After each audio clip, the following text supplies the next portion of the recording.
Welcome to Roadkill Politics, the show that explores alternative political viewpoints and searches for truth in government. Now your hosts, Al Price and Jim Ananick.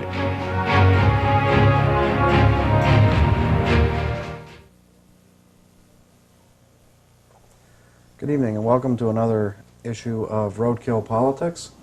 I'm Albert Price. With me is Jim Ananick, and our guest in the studio this evening is Neil Layton, who is a professor of political science at University of Michigan Flint. Neil has recently been to South Africa, and later in the program we're going to talk about difference in labor politics between South Africa and the United States. But to start off, Alphonse D'Amato is still at it in the Senate and asking for another $50,000 to continue the investigation of Whitewater. And it seems to me that at some point people ought to get tired of wasting taxpayers' money like this. What do you guys think? I agree. You know, what he says just in this last segment has cost $900,000, $950,000, and he'd like to see if he could spend a few more million. What I'm surprised at is that he's so cheap, that he only asked for $50,000. I mean, this is a man who's used to, you know, scarfing it off in huge amounts. Well, I think that's for him. $50,000 for him. I see. I think Albert got that a little mixed up. Anyway, if you are upset about that, I think you ought to do something about it. Write to Bob Dole and say it's not doing your campaign any good to have Alphonse D'Amato as the hitman for you in the Senate, because he's just not very good at it. Well, of course, you could look at it the other way, Albert, and that is that it's probably better to have him chairing that committee than as your campaign finance chairman. Might really end up in prison. Yes. You know, his most recent poll I've done shows that 90% of the people are opposed to what he's doing. You know, and you know, like I'm going to conduct my polls like everybody else conducts their polls. Ask whoever. There's a margin of error of about 45%. Plus or minus 45%. That's close enough for me. Well, Neil, you to get to the topic for today, which is labor politics. You recently have completed a year's study in South Africa, and one of your interests is labor politics. What seems to be the difference between the activism or activity of labor in South Africa compared to your extensive? Well, I think one of the big differences is that labor there, until recently, you know, basically the labor movement came out of the African population, which was under apartheid was really, you know, very repressed. And so they became very active because they had to for survival. It wasn't even a question of, you know, contracts or that type of thing. And although that was part of it. And they had to become very militant. They joined forces with the African National Congress. And at the same time, they maintained very good links with the community. And I think that's a key, one of the key differences, perhaps the first big one with the United States situation, where the labor movement in South Africa has, you know, very much tied itself to the community. Does that remind you at all of the sit-down strike in Flint in '37, Yeah. that type of activism? Yeah. In the sit-down strike, the strikers set up what the British call kind of a shadow government. And in other words, they had, for a short period of time, they had even their own city government. And it wasn't official and they weren't seated, but it was kind of to keep watch on what city government was doing. And in a short period of time after the strike, they replaced the mayor and about 3 of the city councilmen, the police chief. You know, revenge was a strong motivator, and it worked. And they had plans to really keep representatives in the neighborhoods, you know, more than just and they did have, like a ward chairman or something.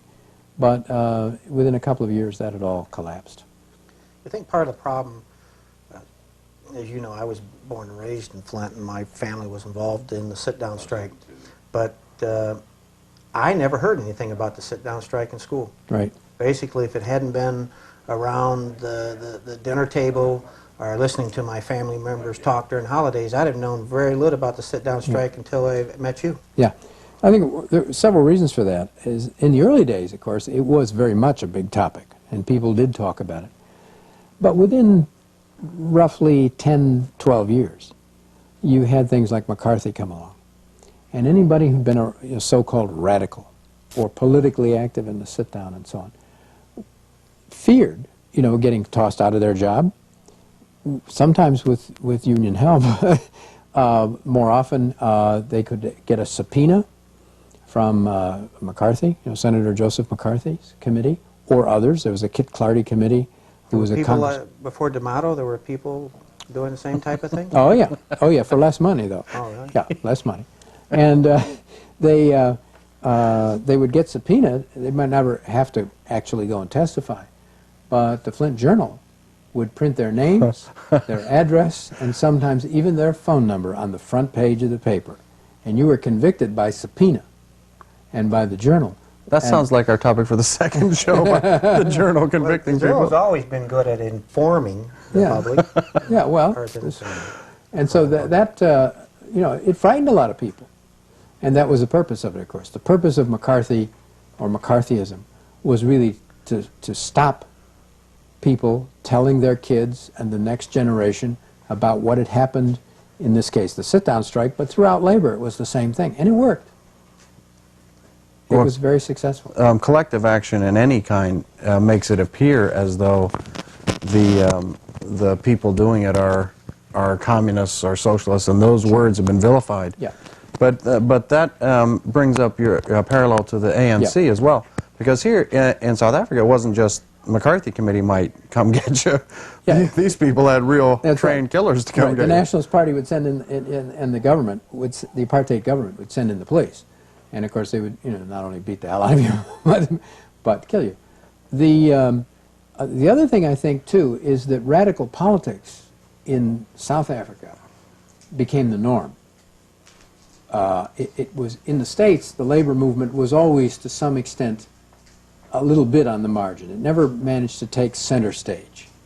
And in South Africa, the labor struggle, the political struggles of various groups were various shades of radicalism, and the labor movement, along with the African National Congress, were in partnership with the South African Communist Party. And if you remember, when Mandela came out of jail, the week before, he was released, by the way, on White Shirt Day, February 11th. Well, that's- And the week before, on February 2nd, the leader of the government, F.W. de Klerk, unbanned the African National Congress, the South African Communist Party, and several others. And so he, not because he wanted to, but he had to face the fact that they were legitimate and that they were popular, and that in the first African National Congress government, the Minister of Housing was the head of the South African Communist Party. You can't imagine that in the United States even today. No, anybody's identified even as being liberal is Yeah. considered a mark or scarlet letter type thing to keep them in. And there, you know, there will be probably splits between those groups in South Africa, but they'll be not over to the question of you're a communist or you're not a communist or that type of thing. There'll be more, you know, basic political issues of which there's disagreement. So. Do you think the anti-communism of the 50s in the United States was a tool to suppress labor and split up the organizing effort of labor? Oh, sure. Coming out of the Second World War? Sure. It was to do two things. I think one was to suppress labor militancy. It was also to, at the same time you could legitimate labor, but to make sure that it didn't have a progressive agenda. And then the second thing was, of course, it was used to mobilize the country behind the effort of the Cold War. So what you did is you got labor, by intimidating them, to say, okay, we won't support progressive movements anywhere, and we'll get on board for the Cold War. And the government said, okay, in that case, you can be legitimate, you can have access to the National Labor Relations Board, you can bargain, you can do all those mechanical things, which were important, but they, you know, by themselves were not enough. I thought I was kind of first at that. What? Every time someone says something I don't like, I call them a communist. I didn't know people did that before me. It kind of affects. You know, It does some work, you. yeah. Yeah, They just kind of back off. You know. Yeah, it's interesting today that it's almost totally collapsed. You know, when somebody writes in the paper and says, well, there's nothing but a bunch of communists, nobody pays any attention to them. And you wonder how deep all of that stuff was anyway. They're all selling cigarettes. Yeah, well, I mean, Well, I don't believe that in any of my classes. If I suggest that there might be some restrictions on what people do with their resources if it hurts other people, they say, isn't that socialism? Like, Yeah. you know, we better check your background here, find out if you're not at a cell meeting. That's true. Because, I mean, it still seems to me that it's vilified. Anything that talks about restricting capital flight, for example, if you said General Motors maybe shouldn't move the plants to Mexico, Yeah. what's their plant? Yeah. Oh, okay. Or you're obstructing progress at the minimum.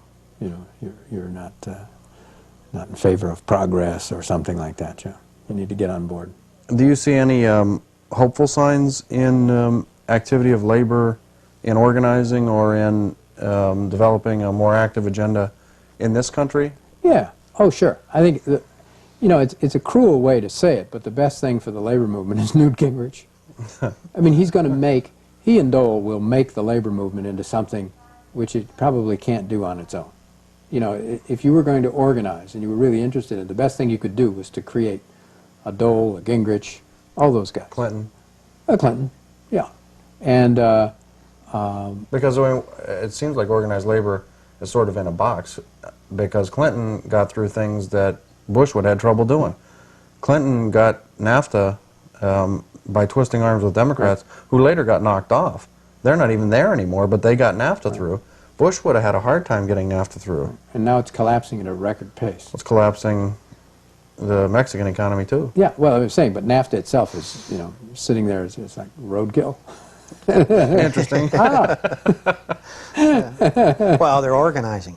Yeah, they're trying to organize in Mexico, and it looks like they may have some success there. Yeah. And so what they're deciding to do, we need to go further south, Right. and extend NAFTA, you know, further south to try to get away from labor. Right. You know. Yeah, and I think that, but I do think that the labor movement's got a couple of things going for it. One is, you know, there's been such a push for upgrading workers' skills and retraining, and obviously some of that has to come about. But these workers also become, in some cases, you know, very militant, and you know, they have a lot more to lose. You know, particularly if they're not that numerous in a job or something like that. But you look at the airlines. You know, some of the Jim Dandy strikes have been airlines, and what do when high-tech workers walk off a job? You know, it's not easy to call in a scab. Sure. And But then you have situations like the Free Press holding out for such a long time against the striking unions in Detroit. yeah, but Or AT&T newspapers, putting out 40,000 people. yeah, but newspapers, for one thing, are, you know, there is an argument that newspapers are on the decline. It's something you really don't need. Yeah, you can get by. Well, the other thing is that newspapers, you know, probably all of the whole structure of newspapers is probably going to shrink just by rationalization alone. You know, putting it online on computers, for example, that type of stuff. People don't like ink on their fish anymore. That's right. You know, And the other thing is that an awful lot of guys, I understand, have walked across the picket line. I mean, those Sure. papers are being put out still by reporters, and those reporters are the same ones who were there before, and they're not supporting other workers. About half of them, at least, well, you can't trust the Free Press reports on it. Yeah. But this is supposed to be the center of militancy and labor in the United States. And if the Free Press and Detroit News can make it Sure. with a strike, what's that say for the movement of labor? Yeah. I mean, all New York Times writes it up, talks about how labor's in decline and losing here. Sure. I think that's basically why Engler went after public employees, Mm-hmm. because that's one area that unions were increasing, was in the public sector. Right. And so if you're going to get rid of unions, you're going to have to deal with the public sector. Well, and if you get rid of the education structure and get the teachers' unions broken, which is pretty fairly far along the way to do that, get rid of the school code, you don't even have to have teachers meet any requirements to teach. It's a lot harder. With the new charter schools, it's a lot harder to organize them, because they're just all over the place. The structures are individual. It's almost like creating little McDonald's, you know, school systems all over the, you know, state of Michigan. It'd make it very difficult to try to organize. One of the things is when you do it, the type of thing that Engler and others want to do, though, is to, you know, break the labor movement. You get a whole group of workers in there who are not disciplined, and so you get a case like the old Lordstown plant, where they didn't care, you know, and they become, you know, incredibly militant and that type of thing. The same thing was true in the sit-down strike. You know, some of the most militant workers were those who were newly arrived. Their jobs were being messed over. They were being, laid off. And, when you get a